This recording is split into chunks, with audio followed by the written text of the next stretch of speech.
can say where the road goes, where the day flows, only time. And who can say if your love grows as your heart shows, only time. We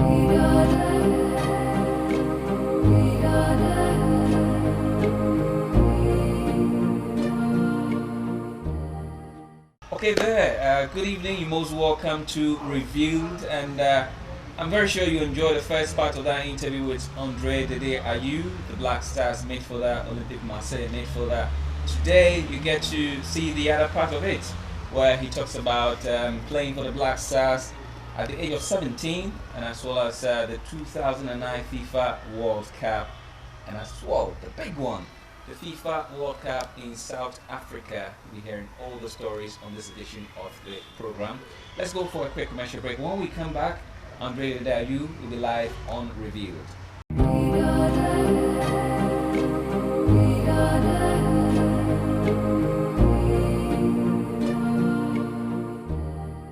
You're most welcome back to Revealed, and I'm pleased again to introduce to you Andre Dede Ayew. Thank you very much today. I like your outfit. Okay, so it was enthralling listening to that story in the first episode of the program. But now continuing off, the big invitation from Kwaw, who thought a 17-year-old playing for Marseille is good enough for the national team. It wasn't really, received very well in the country. Mixed reaction, I can say that. Did you get that feeling when you got to Accra that some were not too enthused about your invitation? Yeah, it's normal.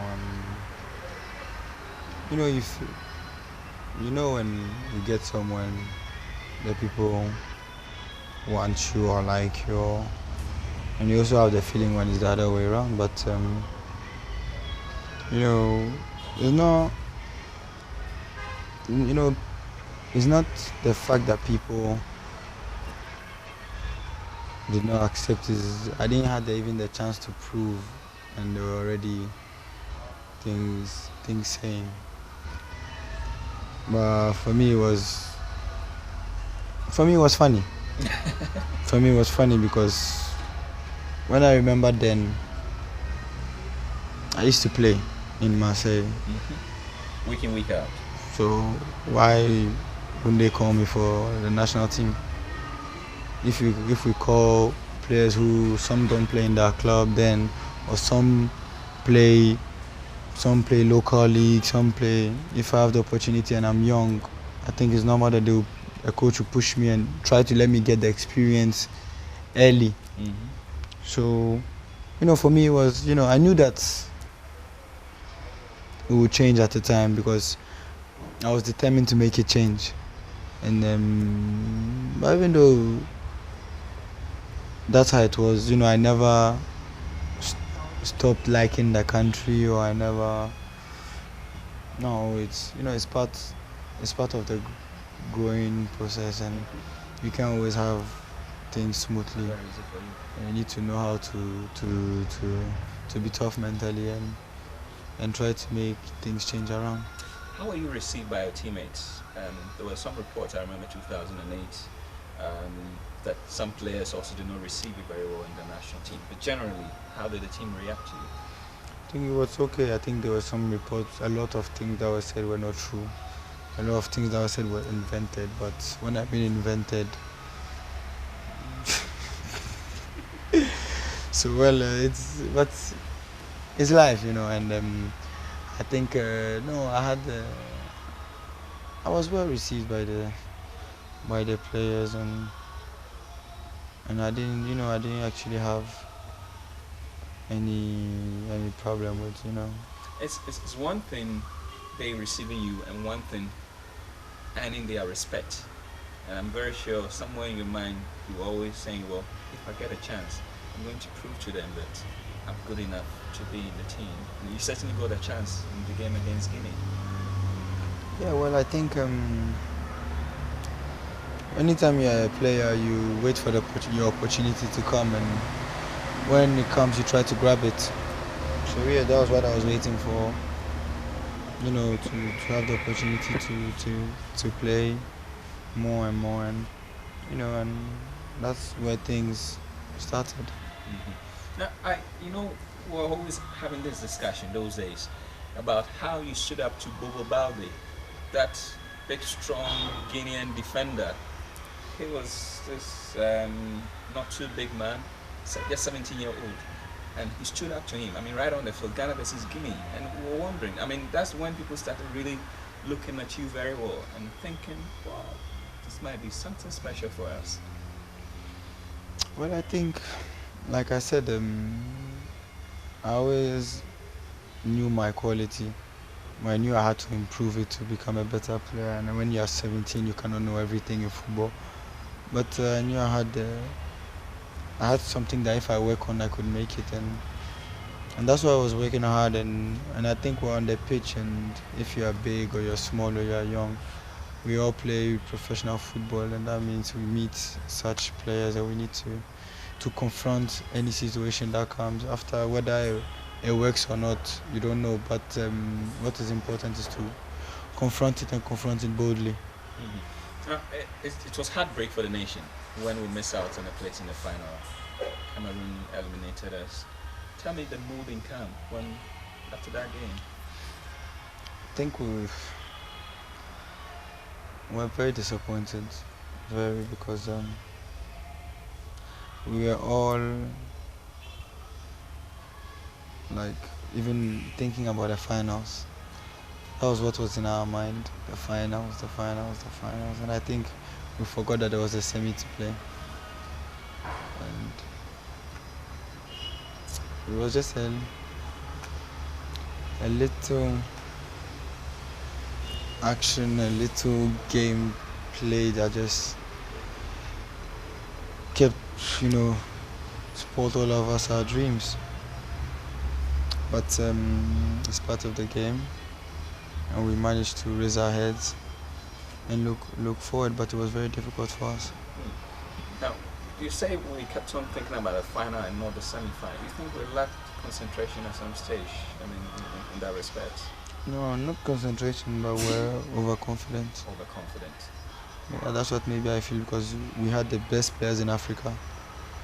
When they were playing in that top level and everyone was on form, no one had any injuries, and everybody was, from goalkeeper John Mensah, Ricardo, and Asamoah, who was a bit injured, but he was maybe the only person who had an injury in the tournament.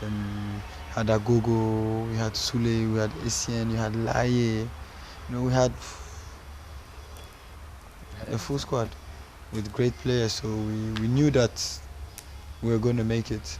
And I think when we passed Nigeria, we were 100% sure that we were getting to the final. So we were thinking about who we were going to play in the finals. Maybe not everybody, maybe not the coach, because the coach was warning us about that, but maybe us, the players. Yeah, maybe interior, like in your soul, you had maybe your feeling that nothing can happen to us.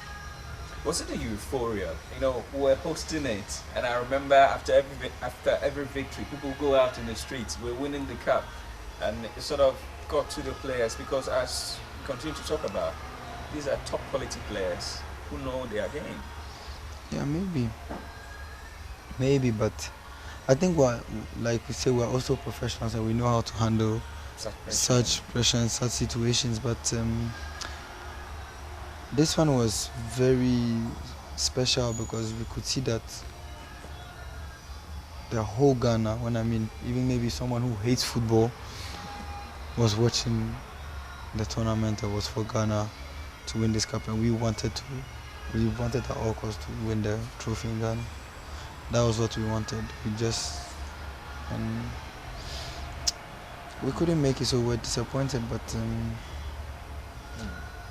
we managed to raise our head and prepare for the next one that was coming. Now talk about the next one, 2009, very important year for you. First, the African Under-20, and then second the World Cup itself. How deeply do you feel to those two trophies, the Africa and then the World Cup? I think it was two great moments in my life because even when I was given the captainship of the under 20, still people were not happy. So, I always had something to prove to people every time, every day, every second. So that was the best thing that for me could have ever happened. But like a lot of people say, or close friends were telling me then that I shouldn't take it because if things don't go well. The captaincy. Yeah, I shouldn't take it because if things don't go well, it will fall only on me. I said, nah, Take it. there's no problem. The coach wants it to be me, so when I feel that I can do it, so why not? I'll go for it. So that's how we started in under 20, qualified, went to Africa, won the cup before going to the world, winning the cup there. I think it was just, I think maybe 2 or 3 times happier than the others because they didn't know what was going through my mind every day, every game, or every time we have to go play a game. So it was very important for me to do something for the nation, and winning those trophies in 6 months intervals was just superb for me. Yeah. But somewhere along the line, did you talk to your dad, especially after you were handed the captaincy, just to take some inspiration because he had been there before? Well, being a captain in Marseille after my first year, I was the captain of the junior side, so it was something which I knew more or less the demands of it, and getting here happened that I spoke to my family about it, and like we said, that one they left the decision up to me, and I was ready for the task, and I knew that if one day I want to become somebody that the Ghanaians will love, I will need to do something, take risks, to try and make it, and I think that's the first. If I took any risk, that was the first one I went into, and you yourself knew that you're going for something which is 50-50. But I went for it, and God was behind me, and things went on superbly. Okay. My guest on Reveal today again is Andre Dede Ayew. You need to go for a break, and there's still a lot more to talk about the FIFA Under 20 World Cup. Historic in the sense that was the first time an African team had won the World Cup, and the 2010 World Cup, and lots more to talk about. We'll be right back.